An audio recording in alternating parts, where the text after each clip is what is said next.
To fly, probably first and foremost. I was one of the strongest drivers in applying to TPS. Just also being at Edwards and seeing the opportunities, TPS kind of opens a lot of doors, and so having that opportunity seemed like a good idea at the time. I just wanted to keep doing good stuff for my nation, and want to give back to the bomber community. So I want to be a test pilot. The challenge and the just flying with a different aircraft. Boy, what made me apply? I was 5 years old and was watching a movie about space, because I was born back when, you know, space was kind of a big deal. I think I was born in '71. I lose track, but you know, they had just landed on the moon, so it was kind of a big deal. And you know, you saw all the hoopla about the test pilots that they made astronauts, and I thought, whoa, those guys are pretty sweet. So I think it was about that. I have wanted to go to TPS since I was a kid. I'm one of those dorks. So yeah, just a childhood dream. Always wanted to go. So always wanted to be a test pilot or an astronaut. And here I am, an FTE. I wanted to meet Bill Keichel.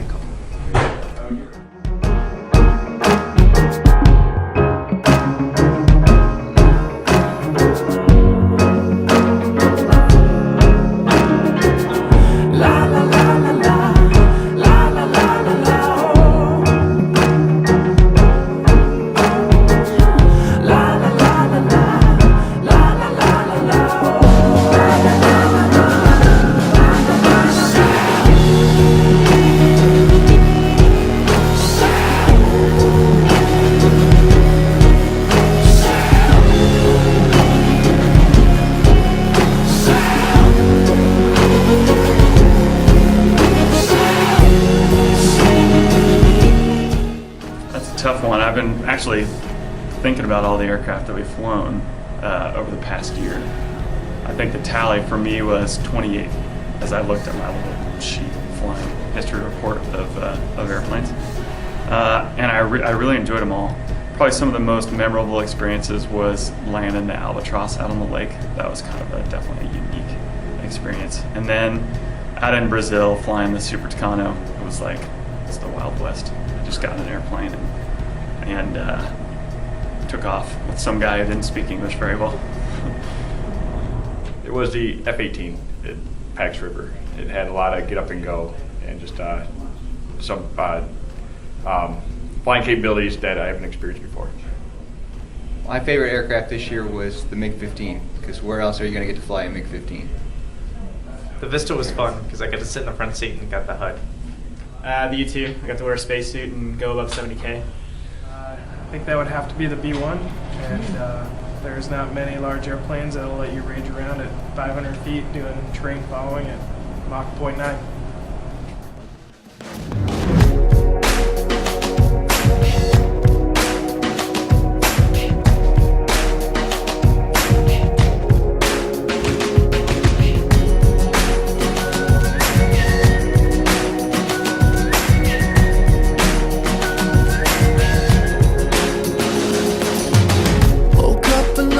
Yesterday, found myself in the city near Piccadilly. Don't really know how I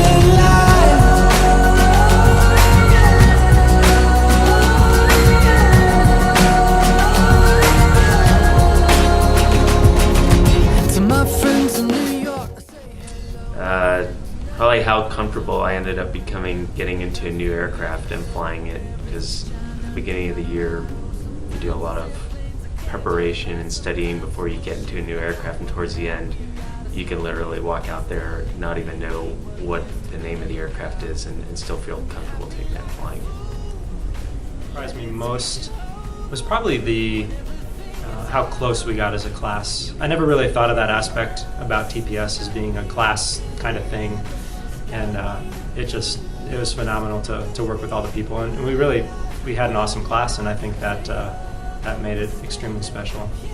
Diverse experience everyone's had, and just how diverse the Air Force is, and then learning about what people do, and and then after that, just learning how the whole Air Force works as a big team. So that was kind of interesting for me. It was just being only part of the engineering corps, and then now being part of like the flying community has just been a great experience. How much they trust us with the aircraft. How fun it was. Everyone talked about how difficult it was, and you had to work hard, and it was busy. But I was really surprised how fun it was, and how interesting. I don't know. What is this video being used for again? Probably the level of work. From the outside, you see all these, oh, you got this great deal, you got to go fly the HU-16 on the lake, yay! And it turns out you have to put your time in to get that. And so it was a whole lot of work, and I wasn't entirely ready for that, for the amount of hours I was going to have to spend, but it was totally worth it.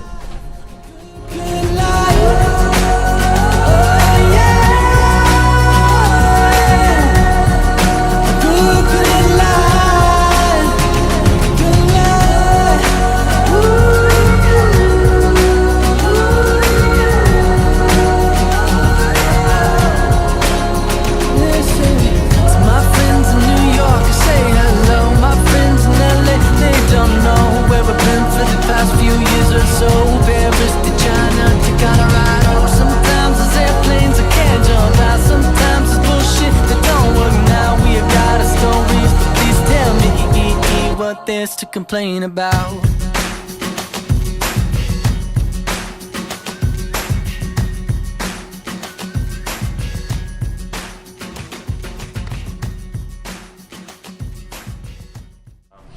Probably taking the kids to the flight line and letting them see the airplanes and crawl around there, and especially coming home when you know that you've been the person that's boomed the base. And when Logan asked, "Daddy, was that you?" and you're able to say yes and see the smile on his face.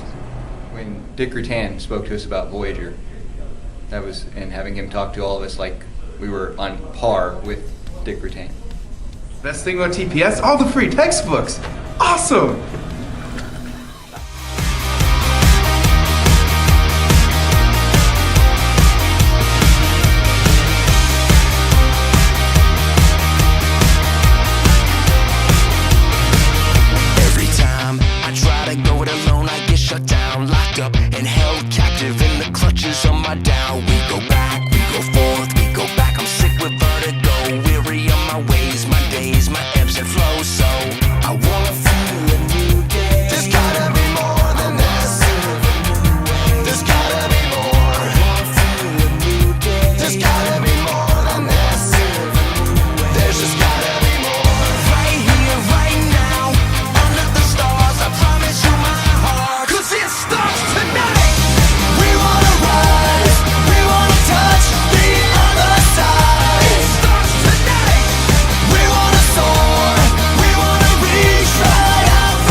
Higher education is done for me. I'm ready to be in the do phase of life. So Air Force has spent a lot of time teaching me how to do stuff, and I think I'm ready to actually do it. Flying UAVs again. No, really, I am. Tired of manned aircraft. Getting back my life to normal. Anything after graduation. Hang out with my family more. not writing so many reports. I don't know if it'll come true or not, but that's what I'm hoping for. You know, not being in the middle of the desert, so, you know, girls with people being in humanity. This is a serious interview.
From my perspective, having a really sweet spreadsheet that's color-coded usually and organizes everything and passively aggressively tasking people to finish reports 3 weeks ahead of time. I think it's that next level that people just imagine about. So for us, taking it to 11 was really being better than everyone else in all things, and being smarter, we're better looking, we're better testers, and we really took it to that next level that no one had ever gone to before, because they were always at 10. They were stuck at 10. It's like most people would stop here, and we take it a little bit further. It means to take things a little bit too far, which is pretty standard for our class. Yeah, I don't have a perfect answer for this. I don't know. I'm still trying to figure it out. You guys keep saying this thing to me about 11. I don't know. Is there a movie or something? But it's very, very special because if you can see, the numbers all go to 11. Look, right across the board. 11, 11, and most of 11, the and then amps go up to 10. Exactly. Does that mean it's louder? Is it any louder? Well, it's one louder, isn't it? It's not 10. You see, most blokes are going to be playing at 10. You're on 10 here, all the way up, all the way up, all the way up. You're on 10 on your guitar. Where can you go from there? Where? I don't know. Nowhere, exactly. What we do is if we need that extra push over the cliff, you know what we do? Put it up to 11. 11, exactly. One louder. Why don't you just make 10 louder and make 10 be the top number and make that a little louder? These go to 11.